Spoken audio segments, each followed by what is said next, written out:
done and dusted, and it's hopefully a long way down the track. He will be an esteemed company at this football club. Sonny's the best presser we have in that front third. He's unbelievable, and I think. 손흥민과 로메로는 주장과 부주장이 무엇인지 경기로 증명했습니다. 능력은 모두가 알고 있지만 오늘 두 명의 플레이에는 서사마저 쌓여 있었습니다. 시즌을 앞두고 한 목소리로 우승이 목표라 말했던 주장과 부주장의 에버튼전 부재가 왜 위대한 증명일까요? 경기가 끝나고 로메로의 와이프는 한 줄의 메시지를 남겼습니다.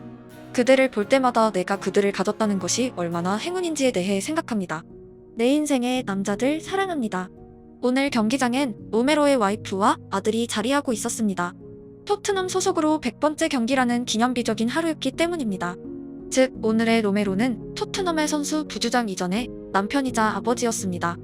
저는 경험은 없지만 와이프와 어린 아들이 관중석에 앉아있다는 것, 그들에게 패배가 아니라 승리를 안겨주고 싶은 희망, 야유가 쏟아지기도 하는 EPL에서 반드시 팬들에게 박수받는 장면을 연출하고 관중석의 가족들을 자랑스럽게 만들고 싶은 감정은 100% 공감할 수 있습니다. 대부분의 사람들에게 그런 매치는 단순한 축구 한 경기와 비교가 안 되는 큰 의미가 부여됩니다. 더욱이 로메로는 지난 경기가 끝나고 퇴장이 아닌 이유로 비판받은 익숙하지 않은 상황에 있었습니다. 공교롭게도 개막을 앞두고 저는 손흥민과 로메로가 나란히 우승을 목표로 말했던 장면들, 그리고 그들의 승부욕에 관해 조명한 기억이 있습니다.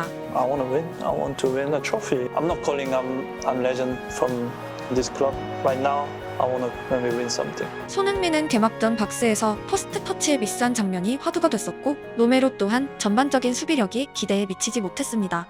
보통 선수였다면 비판받을 정도의 경기력은 아니었지만 로메로에 대한 기대치는 세계 최고 수준의 수비력입니다.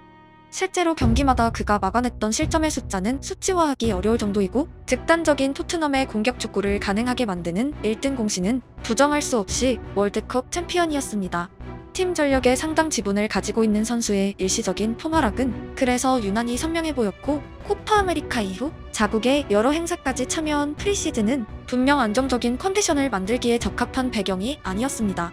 손흥민의 경우 로메로보다는 비판에 익숙한 선수입니다. 아르헨티나의 공격수들에 비해 수비수들은 상대적으로 스포트라이트가 덜 쏠려있고 어디에나 마찬가지이지만 슈퍼스타 공격수들은 한 경기만 무득점에 그쳐도 자극적인 회의론이 등장하곤 합니다. 손흥민 또한 엄격한 잣대로 매경기를 평가받는 대표적인 선수이지만 올해의 반전은 개막전 무승부라는 한 경기만으로 너무 이른 비판에 직면했던 것입니다. 항상 말하지만 선수도 사람들이고 손흥민 방출 같은 대문짝만한 헤드라인은 사람의 감정에 당연한 영향을 끼칩니다. 10년을 보여줘도 한 경기에 의심한다면 누구나 억울할 수 있고 그런 종목에서 지속적으로 보여주는 것이 얼마나 어려운 여정일지 누구나 알 수 있습니다. 작가는 책 한 권의 결과로 평생을 명작가로 불리기도 하지만 축구선수는 1년 위대해도 다음 해에 부진하면 곧바로 조롱과 퇴물 취급이 당연한 듯 쏟아지는 거친 바닥입니다. 손흥민과 로메로는 토트넘 공격과 수비의 에이스들이자 클럽이 보유한 자랑스러운 아웃풋입니다. 다른 클럽에 누구가 있지만 우린 손흥민과 로메로가 있다고 말할 수 있다는 것은 상당한 특권입니다. 두 명을 빼고 나면 사실상 토트넘은 유망주들이 주축인 리빌딩 팀으로 봐도 무방하기 때문입니다. 골든부츠와 세리에아 올해의 수비수라는 타이틀은 EPL 어느 선수와 비교해도 부족하지 않습니다. 심지어 완장에 로열티까지 부여되어 있으며 팬들 입장에선 클럽의 메신저들이고 그런 두 사람이 팬들에게 우승을 말했습니다. 개막전 이후 두 명이 동시에 비판받는 상황이 더욱 아이러니했던 이유입니다. 선수들을 위한 변명거리는 충분하지만 결국 공수의 에이스가 가진 숙명이라는 부분은 부정하기 어렵습니다.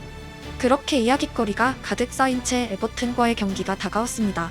휘슬이 울리고 두 명은 말 그대로 미친 듯이 뛰어다니기 시작했습니다. 손흥민의 경우 지난 시즌 맨시티전에서 거의 넉나간 사람처럼 뛰어다녔던 모드가 개막 두 번째 경기만에 벌써 재현되어 있었습니다. Prior today, we watched, right, there must be no more difficult place to go as an attacking player or a centre forward, a lone striker away at Man City. You're not going to get much of a kick. Son did not stop running. Yeah, he got his goal and was involved and he's a good player. You saw Son today, he didn't stop running. That was a leader, that was a captain today away at Manchester City. 손흥민의 컨디션이 좋았다고 확신하기 어려운 이유는 그의 프리시즌 템포에 답이 있습니다. 함부르크 시절 손흥민은 프리시즌에 풀배팅하던 유망주였습니다. 프리시즌 호날두란 별명이 붙었던 이유는 엄청나게 득점했기 때문이고 감독의 눈에 반드시 들어야 개막전 로스터를 차지할 수 있었기 때문입니다. 즉 그의 개막은 프리시즌에 이미 시작되어 있었습니다. 그가 완전한 주전이 된 이후에 차이가 있다면 프리시즌 득점이 줄어들기 시작했고 시즌 마지막까지 체력을 유지하기 위한 대부분의 베테랑 선수들 같은 조절을 하기 시작한 것입니다. 개막 즈음의 에너지 레벨보다 오히려 시즌 중후반이 돼서야 90분 가까이의 스프린터가 더욱 빨라진 모습은 함부르크 시절과 완전히 다른 장면입니다. 선수들의 바이오 리듬 관리는 각자의 몫이고 손흥민의 그것은 분명 시즌 초반이 아니라 중후반을 위한 지속성에 오래도록 포커스가 맞춰져 있었습니다. 쿠파를 다녀온 로메로의 경우와 같이 결국 두 명의 체력 레벨과 컨디션은 올라오는 단계에 있고 최절정기라고 볼 수 없습니다. 상당히 과학화된 스포츠란 장르에서 이런 상황의 반전을 일으키는 마법의 단어가 있습니다. 바로 투지입니다. Not asking for the goals and assists with Rashford. They'll come. We've seen that in the past. Unbelievable football club Manchester, and it will get back to the top. That will happen. But it's Marcus Rashford's job more than anybody in that squad because he's local. Skill, well, not really, because I don't see a player running. Like James said, playing for the badge, he's a local lad, he's had a lot of plaudits over the last few years. When you run forward, no problem, but you bloody run back when you're playing for Man United, and no excuses. And all we do is hear excuses, confidence.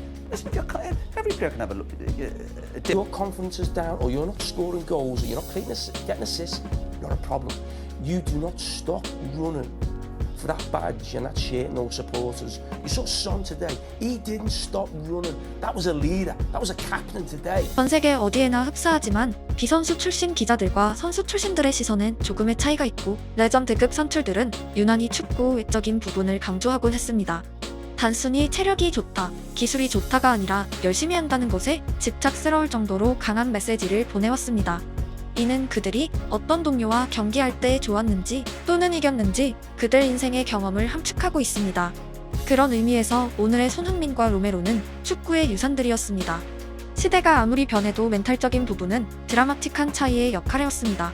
산수적인 영역에선 3일 전에 경기에 나선 로메로보다 오늘의 로메로가 더 에너지 레벨이 높았을 가능성은 없습니다. 하지만 로메로는 수비 커버와 맨마킹에서 거의 신들린 사람처럼 뛰어다녔습니다. 멀리서 보면 유난히 토트넘의 위기가 없던 경기로 보였지만 최전방 공격수에게 볼이 배급되기 직전에 로메로는 수차례 커팅에 성공했고 찬스 자체를 아예 제공하지 않았습니다. 반더벤의 질주가 가장 화려했다면 로메로가 최후방을 온몸으로 막아낸 장면들은 전쟁에 참여한 장군 같았습니다. 오늘의 경기력만으로 말하자면 세계 최고 수준이 분명했고 우승을 입에 담기에 부끄럽지 않은 퀄리티였습니다. 그가 전 경기를 오늘같이 소화하고도 리그 우승을 차지하지 못한다면 클럽 운이 좋지 않다라는 푸념이 가능할 정도로 그는 수비의 압도적인 에이스였습니다. 반전은 공격의 에이스가 장렬한 득점 또한 비현실적인 수비에 의해 발생한 부분입니다. 로메로가 상대 공격수들 목을 졸랐다면 손흥민은 상대 골키퍼의 숨통을 끊어버렸습니다. 골키퍼 입장에서 가장 수치스러운 대표적인 순간을 꼽으라면 1차 빌드업에서 전방 압박에 끊기는 것과 다리 사이 골 헌납입니다. 손흥민은 한 경기에서 두 가지 모두를 픽포드에게 안겼습니다. 잉글랜드 국가대표로 무려 68경기를 소화한 3사자 군단의 최후방은 능력면에서 부정할 수 없이 자국 탑클래스입니다. 하지만 오늘 경기는 픽포드 입장에서 사실점을 넘은 기억이 될 것이고 골키퍼가 경기 중 팬들을 향해 미안하다는 제스처를 보내는 장면 또한 손흥민 팬 입장에선 진풍경, 에버튼 입장에선 아쉬움으로 남게 되었습니다. 결국 손흥민 또한 우승을 입에 담은 선수로서 전혀 부끄럽지 않은 증명에 성공했습니다.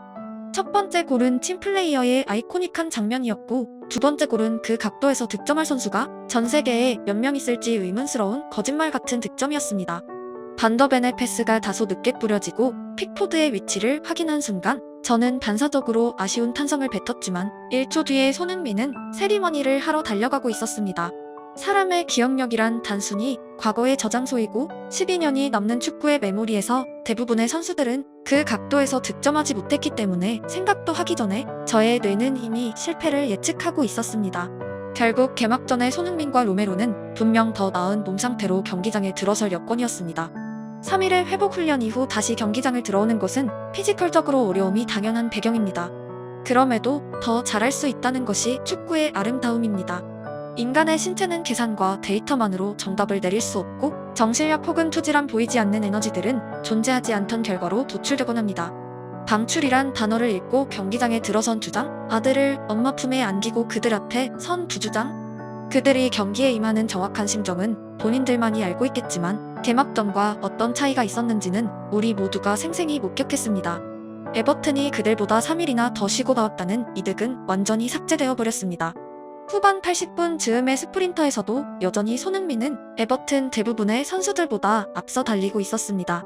3골이나 헌납한 선수들의 멘탈, 오늘은 진짜 박살내겠다는 선수들의 멘탈, 그 교집합은 4대0의 경기로 마무리되었습니다. 어떤 날 우리는 에버튼이 되고 어떤 날엔 토트넘이 되기도 합니다. 분명한 것은 종이에 적힌 숫자보다 무한한 잠재력은 보이지 않는 형태로 우리 안에, 여러분의 안에 존재하고 있다는 것입니다.